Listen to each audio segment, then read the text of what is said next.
Welcome aboard the Read Me a Story Dad podcast, where dreams take flight, laughter reigns supreme, and there's magic in every page. Let's dive into today's wonderful tale together, starting right now.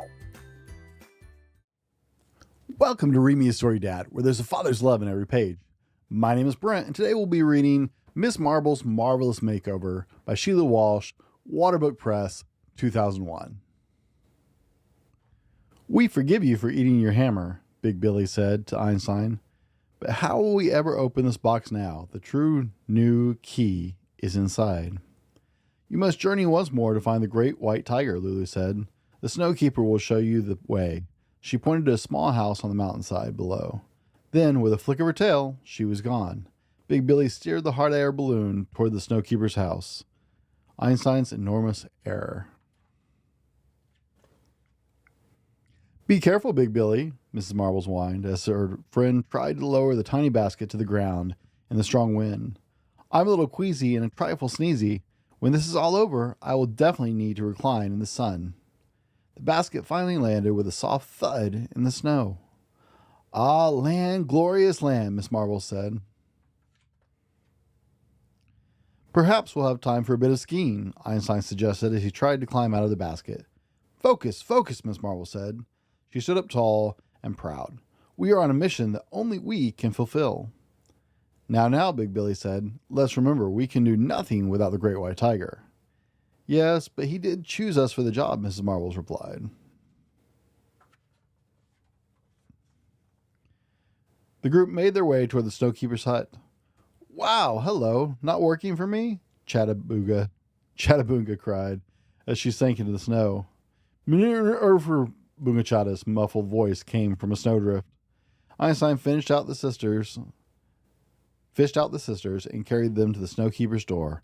Allow me, Miss Marble said, lifting her wing, to knock. A small round penguin opened the door. Ah, good day, my fellow earthbound bird, Miss Marbles began. Silence, the Snowkeeper said.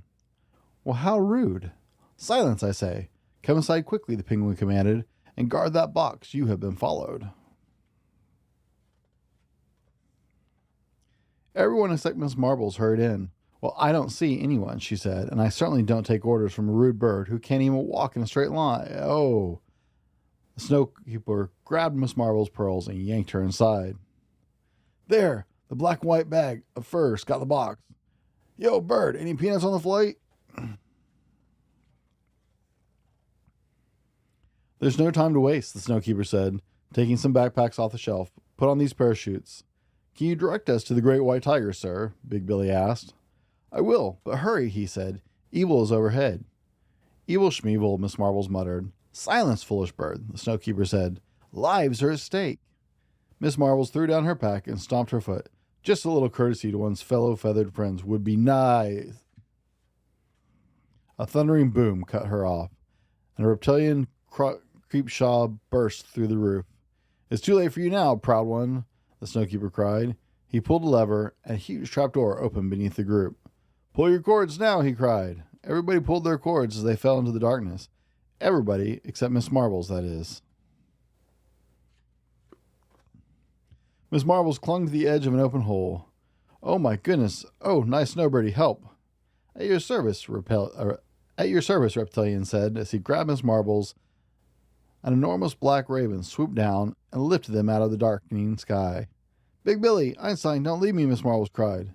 Too late, bird brain, Reptillion growled. They're long gone, but we'll take you instead. The sky grew dark as they flew into a storm, through miles and miles of clouds and rain. Great white tiger, can you still see me? Miss Marbles whimpered. A jagged fork of lightning struck close by. Release us, Reptillion finally cried. The giant bird swooped toward the earth. Whoa, delicate stomach here, said Creepshaw. The bird set them down on the bank of the fast and furious river. Now, dear girl, Reptillion began, tell me, where are your friends taking the box that holds true no key? I don't know, Miss Marbles whispered. I think you do, he said. Creepshaw plucked out one of her feathers. Ouch! Oh dear, I don't. We're hoping the great white... Ow! Reptillion roared to the sky. Do not speak that name. If you don't know, then I am finished with you. With a massive blow, he sent Miss Marbles into turbulent water. Miss Marbles fluttered and sputtered in the rushing river. Great white tiger, she cried. You're my only hope. You can hear me anywhere. Help me now. Faster and faster, the water carried her towards the bottomless waterfall. She closed her eyes. Just as her toes slipped over the edge, something lifted her high in the air. A familiar bark filled her ears. After her, that fat cat she loves will save her. Then we'll find the key. Lou, is that you? She cried.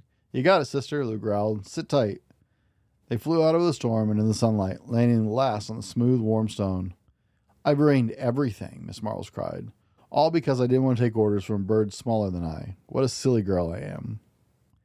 Sometimes truth comes from strange sources, lady, Lou said. So you got to learn to listen for it with new ears. The Snowkeeper knew you were in danger, because it won't be long before you get the box open. My pride is a terrible thing, Lou. Now I have lost my friends, and I have lost my way. Well, looky here, Lou said. I don't believe it, she cried. Big Billy, Einstein, Chattaboonga, Boongachatta, and the Snowkeeper were sailing down through the clouds on their parachutes. How did you get here first, Miss Marbles? Big Billy shouted. How did you get here at all? Einstein shouted. And why are you so wet? Chattaboonga chipped in. For the first time in her life, Miss Marbles didn't know what to say. Time is nothing to the great white tiger, Lou said to her with a wink. Suddenly, the great white tiger's general laughter filled the air. Miss Marbles turned to see his magnificent wings outstretched to hug her. Forgive me, Snowkeeper, she cried. Forgive me, great white tiger. Next time I will follow directions from anyone who serves you, even a bug, even a really ugly bug. The great white tiger's laughter filled the air. All right, my child, it's time to open the box. And at the touch of his silver-tipped paws, the box fell open. More than an ugly bug will be waiting for you next time. Inside was the most beautiful key anyone had ever seen, the true Gnoo key. The key that would free all animals held captive at Gnoo Zoo. It's time to take this to Gnoo Zoo, where it belongs, the great white tiger said. How will we get it back? Well, how will we get back? Big Billy asked. You must cross the sea of glass, the great white tiger told him. When the sea seems gentle, take most care, for the holes of the Robinson are there. Slowly and silently, before their very eyes, a glassy sea arose out of the ground. Let's go, Miss Marbles cried. Yes, let's go, they all cried. I hope you enjoyed Miss Marbles' Marvelous Makeover by Sheila Walsh. Remember, you are loved, you are extraordinary, and you are more than enough.